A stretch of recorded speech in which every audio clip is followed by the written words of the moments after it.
नमस्कार। दैनिक समाचारों के इस कार्यक्रम में आप सभी का स्वागत है। मैं हूं अनुपम। प्रस्तुत हैं झारखंड राज्य से जुड़े प्रमुख समाचार। झारखंड पुलिस और भारतीय स्टेट बैंक के बीच पूर्व से चल रहे एमओयू को और विस्तारित रूप दे दिया गया है। झारखंड पुलिस मुख्यालय में डीजीपी और एसबीआई के आला अधिकारियों के साथ हुई मीटिंग में विस्तार को आधिकारिक मुहर लगाई गई। गुरुवार का दिन झारखंड पुलिस के अफसरों और कर्मियों के लिए विशेष रहा। डीजीपी अनुराग गुप्ता की उपस्थिति में राज्य पुलिस कर्मियों के हित में स्टेट बैंक ऑफ इंडिया के साथ हुई सैलरी पैकेज एमओयू से संबंधित नई सुविधाओं को विस्तार दे दिया गया। इस अवसर पर भारतीय स्टेट बैंक की ओर से पटना मंडल के मुख्य महाप्रबंधक अनुराग जोशी मौजूद रहे। डीजीपी अनुराग गुप्ता ने बताया कि अब इस एमओयू के अंतर्गत 10 लाख का ग्रुप टर्म लाइफ इंश्योरेंस यानी जीवन बीमा भी जोड़ा गया है, जिसमें अगर किसी पुलिसकर्मी की मृत्यु आकस्मिक दुर्घटना के अतिरिक्त किसी अन्य कारण से होती है तो भी उनके परिजनों को 10 लाख का बीमा लाभ प्रदान किया जाएगा। बता दें कि पहले से ही इस पैकेज में 1 करोड़ का दुर्घटना बीमा यानी एक्सीडेंटल कवरेज और 1 करोड़ 60 लाख का जीवन बीमा कवरेज, 1 करोड़ का पूर्ण दिव्यांगता कवरेज, 80 लाख का आंशिक दिव्यांगता कवरेज शामिल है। इसके साथ ही पुलिसकर्मियों के परिवारों को भी कई प्रकार के लाभ उपलब्ध कराए जा रहे हैं। डीजीपी ने बताया कि वर्ष 2023 में हुए इस पहल के बाद से अब तक 32 पुलिसकर्मियों के परिजनों को आकस्मिक बीमा लाभ प्रदान किया गया है, जबकि एमओयू से पहले की घटनाओं में 9 परिवारों को यह लाभ मिला है। इस प्रकार पिछले 2 वर्षों में कुल 43 परिवारों को पुलिस सैलरी पैकेज अकाउंट के अंतर्गत सहायता प्रदान की गई है। डीजीपी ने स्टेट बैंक ऑफ इंडिया का आभार व्यक्त करते हुए कहा कि एसबीआई बैंक ने पुलिसकर्मियों और उनके परिवारों के हित में अत्यंत सराहनीय कार्य किया है। कुर्मी समाज को अनुसूचित जनजाति यानी एसटी में शामिल करने की मांग के विरोध में आदिवासी संगठनों ने जमशेदपुर में एक विशाल विरोध रैली निकाली। लोगों ने जिला उपायुक्त कार्यालय के सामने जोरदार प्रदर्शन किया। आदिवासी नेताओं ने कहा कि आदिवासी लोगों की परंपराओं और संस्कृति के खिलाफ किसी भी तरह का उत्पीड़न बर्दाश्त नहीं किया जाएगा। जब भीड़ ने अपना विरोध जारी रखा तो जिला उपायुक्त को उनके समक्ष आना पड़ा और उन्हें समझाना पड़ा। जमशेदपुर में आदिवासी संगठनों द्वारा पूर्व घोषित कार्यक्रम के अनुसार एक विशाल विरोध रैली निकाली गई।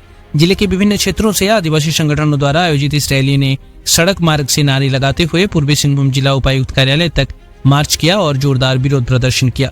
कुर्मी समुदाय को अनुसूचित जनजाति यानी एसटी सूची में शामिल करने की मांग को लेकर आदिवासी समुदाय में रोष है। आदिवासी समुदाय ने अपना विरोध व्यक्त करने के लिए एक विशाल विरोध रैली निकाली। रैली में आदिवासी समुदाय के हजारों पुरुष और महिलाएं शामिल हुए। तीर धनुष ढोल नगाड़े के साथ प्रदर्शनकारियों ने जिला उपायुक्त कार्यालय के मुख्य द्वार को अवरुद्ध कर दिया और सड़क पर बैठ गए। इस बीच रैली की पूर्व संध्या पर उपायुक्त कार्यालय पर भारी पुलिस बल तैनात किया गया था। रैली के माध्यम से आदिवासी समुदाय ने सरकार को स्पष्ट रूप से चेतावनी दी कि उनकी संस्कृति, पहचान और अधिकारों से कोई भी समझौता स्वीकार्य नहीं होगा। आदिवासी नेताओं ने कहा कि कुर्मी समुदाय को अनुसूचित जाति यानी एसटी में शामिल करने की मांग एक सोची समझी साजिश है, जो आदिवासी समुदाय के अस्तित्व और अधिकारों पर सीधा हमला है। आदिवासी नेताओं ने कहा कि कुर्मी समुदाय के प्रति उनकी कोई व्यक्तिगत दुश्मनी नहीं है, लेकिन जब उनकी जीवन शैली, पूजा पद्धतियां, भाषा और परंपराएं अलग हैं, तो उन्हें आदिवासी कैसे माना जा सकता है। उनकी संस्कृति पर किसी भी तरह का हमला बर्दाश्त नहीं किया जाएगा। आदिवासी समुदाय ने आरोप लगाया कि केंद्र सरकार राजनीतिक कारणों से कुर्मी समुदाय को बढ़ावा दे रही है, जो आदिवासी अधिकारों के साथ अन्याय है। रैली का नेतृत्व विभिन्न आदिवासी संगठनों के नेताओं ने किया, जिन्होंने सबसे पहले महामहिम राष्ट्रपति और प्रधानमंत्री के नाम एडीसी भागीरथ प्रसाद को ज्ञापन सौंपा। इसके बावजूद प्रदर्शनकारी अड़े रहे और कहा कि जिला उपायुक्त को हमारे बीच आना होगा। अन्य अधिकारियों के समझाने के बाद भी मामला नहीं सुलझा, जिसके बाद पूर्वी सिंहभूम जिला उपायुक्त कर्ण सत्यार्थी ने प्रदर्शनकारियों के बीच पहुंचकर दोबारा उनका ज्ञापन लिया और उन्हें जोहार से संबोधित करते हुए कहा कि वर्तमान में घाटशिला उपचुनाव को लेकर आचार संहिता लगी हुई है और ऐसे में वे कुछ नहीं कह सकते। जिनके नाम के सामने से अपने ज्ञापन दिया है, उन्हें भी ज्ञापन भेजा जाएगा।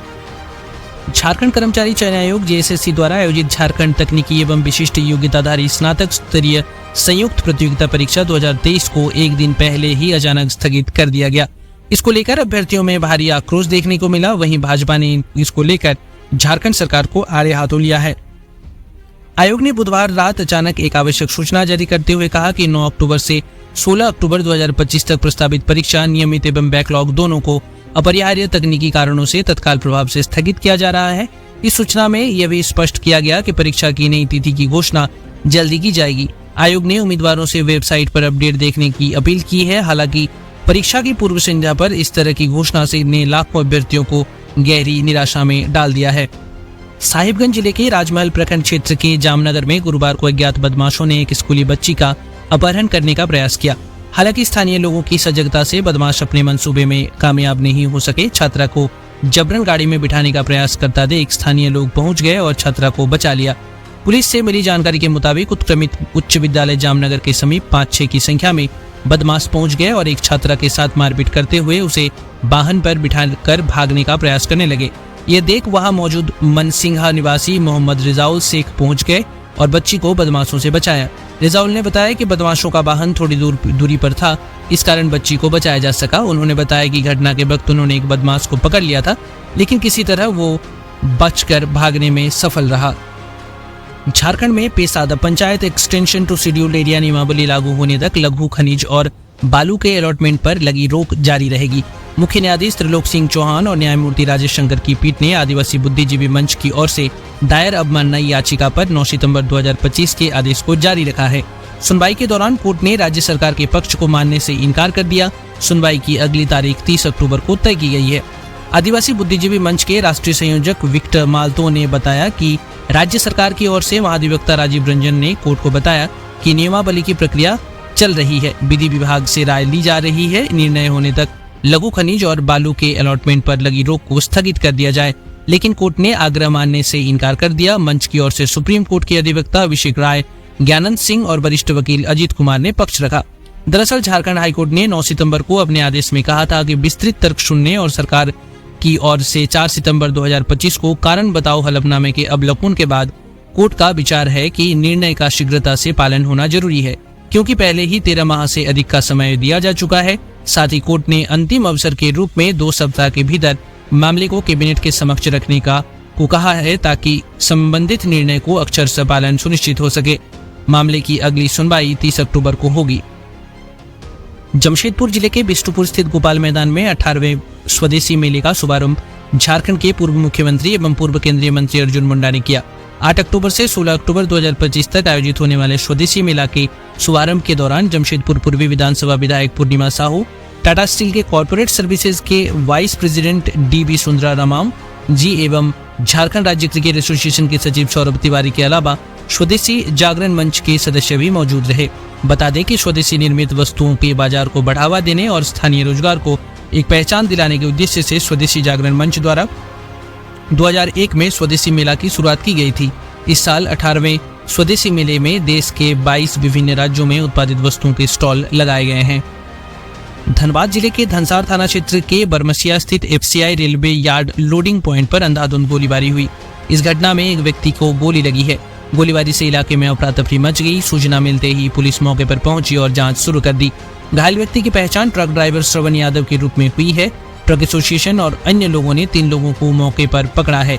पकड़े जाने पर भीड़ ने उनकी पिटाई कर दी। बाद में पुलिस उन्हें भीड़ से छुड़ाकर अपने साथ ले गई। हालांकि पुलिस ने एक व्यक्ति को हिरासत में लिए जाने की पुष्टि की है।